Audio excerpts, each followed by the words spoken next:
Hello guys, welcome to Medha Sultani YouTube channel. So guys, आज के lecture में हम बात करने वाले हैं परमाणु संरचना की, और ये हमारा होगा लेक्चर नंबर 4।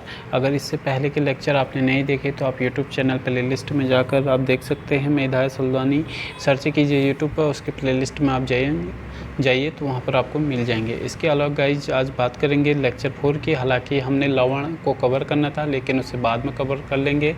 ये भी इम्पोर्टेंट टॉपिक है गाइज। तो डाल्टन का परमाणु सिद्धांत को पहले हम देखने वाले हैं, और गाइज इसमें जो पॉइंट हैं ये काफ़ी इम्पोर्टेंट हैं, ठीक है। और द्रव्य जो है ना बहुत छोटे छोटे अभिक्रिया कणों से बना है, और जिन्हें जो है गाइज परमाणु कहा जाता है। हालांकि आगे परमाणु को हम बहुत अच्छे से पढ़ेंगे, अभी खाली इसके स्ट्रक्चर को कवर कर रहे हैं, एटॉमिक स्ट्रक्चर।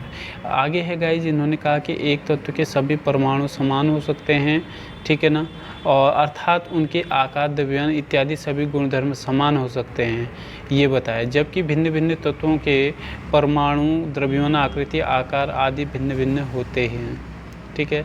आगे गाइज, एक से अधिक तत्वों के परमाणु निश्चित अनुपात में संयोजन करके यौगिक को बनाते हैं, और परमाणु को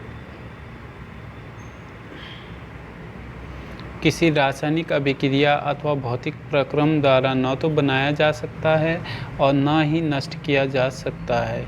इसके अलावा गाइज अभी जो है यूट्यूब चैनल पर हमारी क्लासेस तो हम लेके आए हैं। इसके अलावा गाइज ऑनलाइन क्लासेस भी हमारी टीम द्वारा, हमारे संस्थान द्वारा चलाई जाती हैं, और गाइज हार्ड कॉपी और PDF फॉर्मेट में भी जो है नोट्स पहुंचाए जाते हैं। हार्ड कॉपी नोट्स को आप अपने घर पे बाय पोस्ट मंगवा सकते हैं। एड्रेस पे जो है नोट्स को प्रोवाइड करवा दिया जाता है संस्थान के द्वारा। अगर आप घर पे भी मंगवाना चाहते हैं तो घर पे भी आप नोट्स को मंगवा सकते हैं। आगे बात करते हैं गाइस सिद्धांत की सीमाओं की। तो परमाणु को अविभाज्य कण के रूप में नहीं रखा जा सकता है, क्योंकि यह उस परमाणु कणों यानी कि जो EPN है इसमें विभाज्य होता है। ये EPN क्या है गाइस, जिसे आगे एलाबोरेट करेंगे अच्छे से, थोड़ा लेक्चर लेंदी हो जाएगा अगर इस पर डिस्कस करेंगे तो। आगे बात करते हैं गाइस, समस्थानिकों की उपस्थिति के कारण एक ही तत्व के भिन्न भिन्न द्रव्यमान हो सकते हैं, ठीक है ना। समस्थानिकों के कारण ये देखा जाता है। आगे बात करते हैं गाइज मोल की।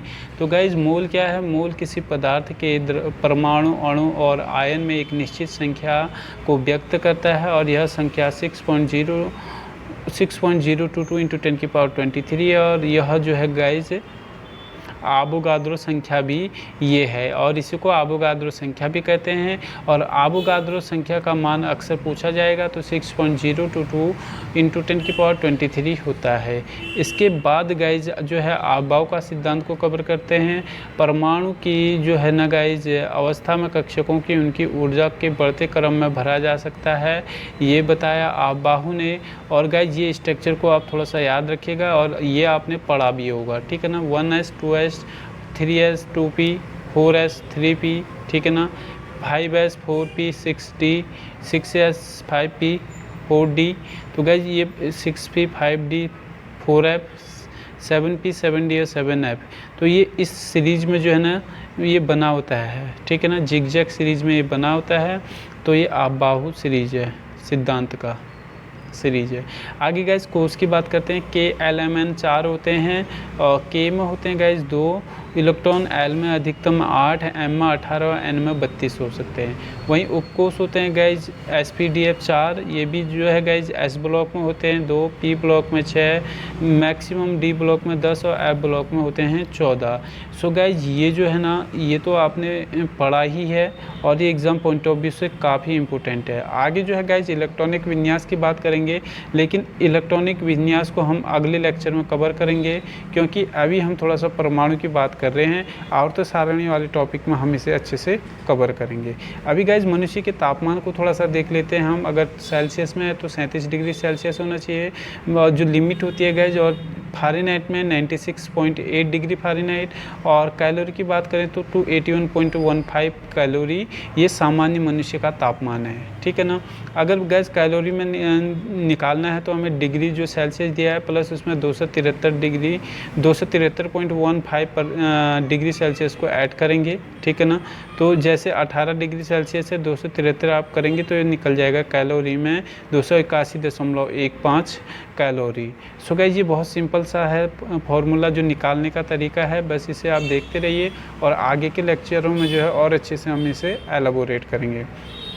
बात करते हैं गाइज आगे जो है परमाणु की, ठीक है ना। परमाणु, क्योंकि हम एटॉमिक स्ट्रक्चर को ही कवर कर रहे हैं, तो इसको देखते हैं कि गाइज किसी तत्व के सूक्ष्मतम कण जिनसे अणु बनते हैं तथा जो रासायनिक अभिक्रिया में बिना अपघटित हुए भाग लेते हैं वह परमाणु कहलाते हैं। और गैस परमाणु रासायनिक रूप से अभाज्य होते हैं और उनका आकार अति सूक्ष्म व भार कम होता है, ठीक है ना। अगर बात करें परमाणु के आकार की गाइस, तो परमाणु का आकार जो है ना विभिन्न तत्वों में परमाणुओं में सबसे छोटा परमाणु हाइड्रोजन है। याद रखिएगा, हाइड्रोजन परमाणु की त्रिज्या 0.2 एंगस्ट्रॉम के लगभग है और अन्य तत्वों की परमाणु त्रिज्याएं लगभग 0.7 एंगस्ट्रॉम से लेकर 2.5 एंगस्ट्रॉम के मध्य में हैं, ठीक है। आगे परमाणु द्रव्यमान को भी हम समझ लेते हैं गाइज यहीं पे साथ में। तो गाइज विभिन्न तत्वों के परमाणु में सबसे छोटा हल्का परमाणु हाइड्रोजन का है और हाइड्रोजन परमाणु का द्रव्यमान लगभग 1.008 AMU परमाणु द्रव्यमान इकाई है। आगे से भी समझेंगे। अन्य तत्वों के परमाणु के द्रव्यमान के लगभग 260 AMU के मध्य में ये है, ठीक है।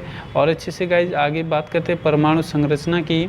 तो गाइज इलेक्ट्रॉन, प्रोटॉन और न्यूट्रॉन परमाणु के ये स्थायी मूल कण हैं और जो प्रोटॉन है, न्यूट्रॉन है और एंटी न्यूट्रॉन हैं और मोसॉन अस्थायी कणों में आते हैं ये, ठीक है ना। इलेक्ट्रॉन, प्रोटॉन और न्यूट्रॉन परमाणु संरचना के प्रमुख मूल कण हैं।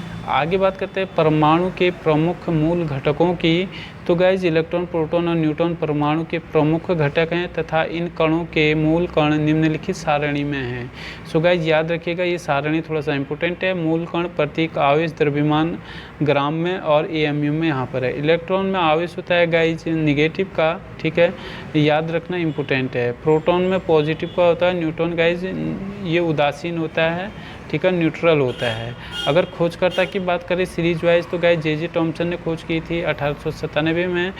प्रोटॉन की खोज की थी रदरफोर्ड ने 1919 में और चैडविक ने 1932 में खोज की थी न्यूट्रॉन की। सो गाइज ऐसे ही आगे आप जो है बात करते हैं कैथोड किरणें इलेक्ट्रॉन की खोज की।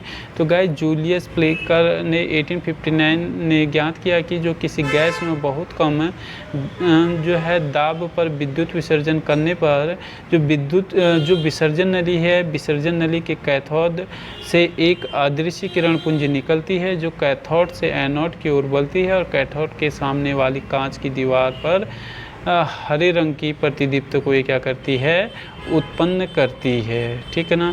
और कैथोड किरणों से निकलती ये अदृश्य किरणें कैथोड किरणें कहलाती हैं। सो गाइज इस तरीके से ये लेक्चर को हम यहीं पर क्लोज कर रहे हैं। एंगस्ट्रॉम से आगे कवर करेंगे। और गाइज लेक्चर आपको पसंद आता है तो आप इसे ज़रूर शेयर करें, लाइक करें, कमेंट ज़रूर करें। और गाइज इसी तरीके से जो है हम आपके लिए लेक्चर लेके आएंगे। थोड़ा सा आज का लेक्चर छोटा इसलिए हो रहा है गाइज कि यहाँ पर चीज़ों को थोड़ा समझना है, इसलिए लेक्चर को थोड़ा सा छोटा कर रहे हैं। और लेक्चर पसंद आता है तो गाइज प्लीज़ इसे लाइक, शेयर और कमेंट ज़रूर करें। Thank you guys.